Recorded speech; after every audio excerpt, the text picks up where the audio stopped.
Hello guys, this is another Beatles fan and this is a really quick one.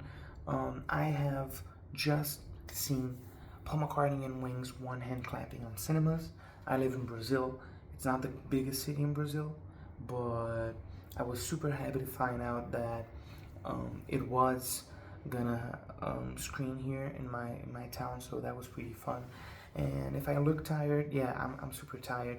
It's the end of the day here, so I'm gonna be quick, especially because I gotta wake up tomorrow at 5 a.m. to go to São Paulo. I'm gonna watch Eric Clapton's concert there, and please be excited about that too, because there's gonna be a video coming up. I'm gonna tell you guys a bit about of that experience too here on the channel. So what did I think of it? Well, it was really fun. I never seen one hand clapping. I gotta be honest, I'm not sure if there's a bootleg. Usually I research a bit more before diving into the video, but I just want to make a quick impressions here.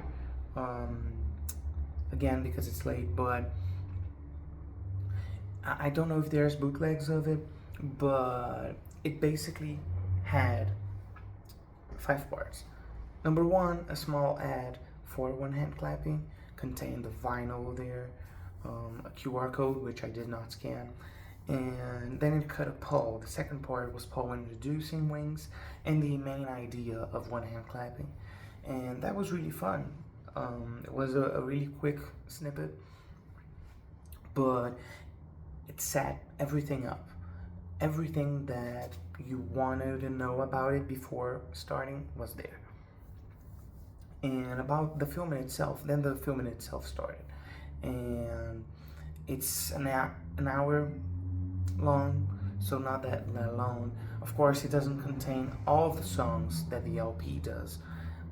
It's mainly Wings focused, and it's got the huge Wings numbers. So Jet, Soily, Band on the Run, Bluebird, My Love, Maybe I'm Amazed. Some of those songs are just snippets, and it also includes some studio chatter,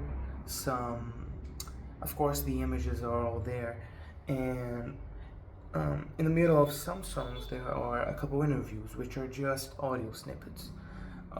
Interviews with all of the band's members. So it's cool because everyone gets a chance to shine a bit. Of course, the spotlight is on Paul and Linda. And I'm sorry if I'm just stumbling here, but it's because I'm not sitting down on this one. So I don't like to stand still. I'm sorry, I gotta stand still. So that was it about the movie. It was really fun again. The editing was cool because I felt like I'm someone who's listened to the One Hand Clapping album now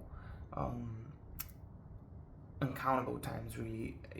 I'm a huge fan of it. I was super happy with it. And so it was great that it had more stuff. Of course, the images were good. They weren't great, but they did translate well to the movie theater scene. And of course, because they're film, right? So they're in high definition. I wouldn't say that, but they have a certain, the film grain, and it's sold in a way that creates sort of a vibe. So you know, that's not a positive, because I think it could have been restored a bit more, but at the same time it helps create the atmosphere of something that was hidden for 50 years, and I feel like it's something that the cover art of the record in itself tries to convey, I think. And again, yeah, it was just super fun. I went with a friend of mine who didn't know much about Wings. He wasn't a super Wings fan, and he knew Band on the Run, the album, and the main other songs, and he was pleasantly surprised. I think he enjoyed it a lot. So you know, the entertainment value is there, and it's also a testament to how incredible Paul is as a songwriter, as a performer, as a singer, because he is giving everything he has there, and it just sounds so good. The band is tight. As he mentioned himself, he was surprised because the band sounded really good, and it did. But Paul, in itself, I think the director really did a great job conveying how he has a huge skill set of voices and instruments, and it all comes through so well in the movie. So that's my main highlight. And of course, the images are cool. It's great seeing studio images as someone who loves music and who loves the studio atmosphere and how everything works. It looks super good there. And yeah, it's a new tattoo. You guys liked it? Didn't show it off, but it ended up appearing, right? Last but not least, we had the end credits, and it's clear that it's the 1975 version because it was recorded in 74, but apparently the director finished the movie in 75 before it got shelved. But even the credits were the original, so it's really old school. It's cool in that way too.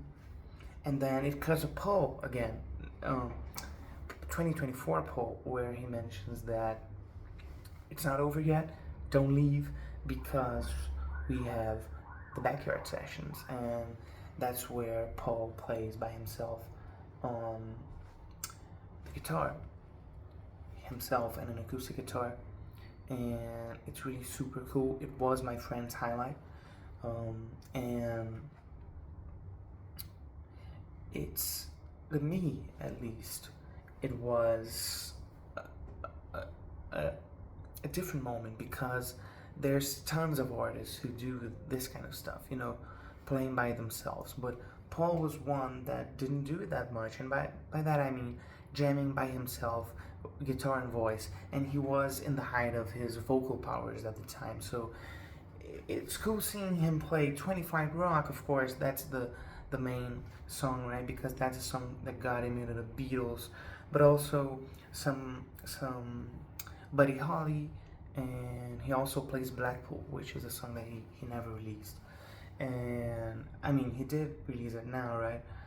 He never released officially before this. And I think I'm rambling, I'm sorry, but again, it was super fun. I think it was Andrew Dixon, the YouTuber, who said that Paul plus guitar was a combination that he loved and that he wanted to see more of. And yeah, I do agree.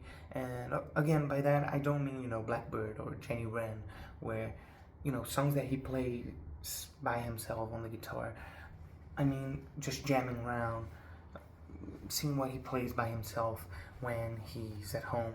And that's actually what he mentions, you know, the backyard sessions to him felt a lot like what he played at home at the time. So again, the word is fun. I'm really glad I went there. Check on other Beatles fans, always really cool. And my favorite moment was definitely Paul on piano, where he does that melody, all of you, I'll give you a ring.